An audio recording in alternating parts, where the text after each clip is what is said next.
இன்றைக்கு உங்களுக்கு ஒரு காரியத்தை சொல்ல ஆசைப்படுகிறேன். யோபு 7ஆம் அதிகாரம் 6ஆம் வசனத்திலே, என் நாட்கள் நெய்கிறவன் எரிகிற நாடாவிலும் தீவிரமாய் ஓடுகிறது, அவைகள் நம்பிக்கை இல்லாமலே முடிந்து போகும் என்று யோபு அழகாக சொல்லுகிறார். இது எதை காண்பிக்கிறது?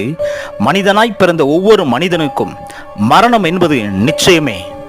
அவனுடைய மனிதனுடைய வாழ்க்கை என்பது ஒரு புகையை போல.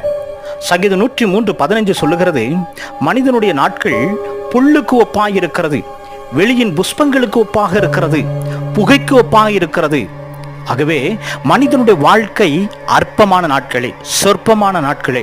வாழுகிற ஒவ்வொரு நாட்களிலும், வாழ்கிற ஒவ்வொரு நிமிஷத்திலையும் மற்றவரிடத்தில் அன்பு காட்டுகிறவர்களாய், மற்றவரிடத்தில் சிநேகிக்கிறவர்களாய், மற்றவர்களோடு ஐக்கியப்பட்டு வாழ்கிறவர்களாய் வாழ பழகிக்கொள்வோம், கற்றுக்கொள்வோம். ஆனால் மனிதனாய் பிறந்த ஒவ்வொரு மனிதனும் நினைக்கிறோம், ஒரு நாள் எனக்கு மரணம் சந்தித்தே ஆக வேண்டும். வாழ்கிறது ஒரு வாழ்க்கை, அதை மற்றவர்களுக்காக ஆத்ம பாரத்தோடு, உண்மையோடு கூட, பரிசுத்தத்தோடு கூட தேவனுக்காக வாழணுங்க.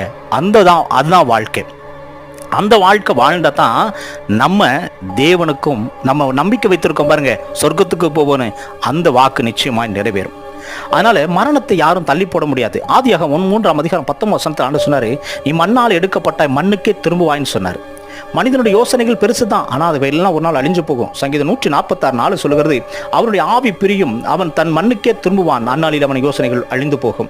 ஆகவே வாழுகிற ஒரு வாழ்க்கை எல்லாரிடத்திலும் அன்பாய் பாசத்தோடு வாழ்கிறோம். நம்ம என்னத்தான் சரீரத்தில் பெருசாக இருந்தாலும் ஒரு படி மண்ணு தாங்க, நம்ம அதை நினச்சிக்கோம். என்றைக்குமே தாழ்மையாக தரித்துக் கொள்வோம், ஆண்டவருக்காய் வாழ்வோம். கர்த்தர் நம்மை ஆசீர்வதிப்பார்.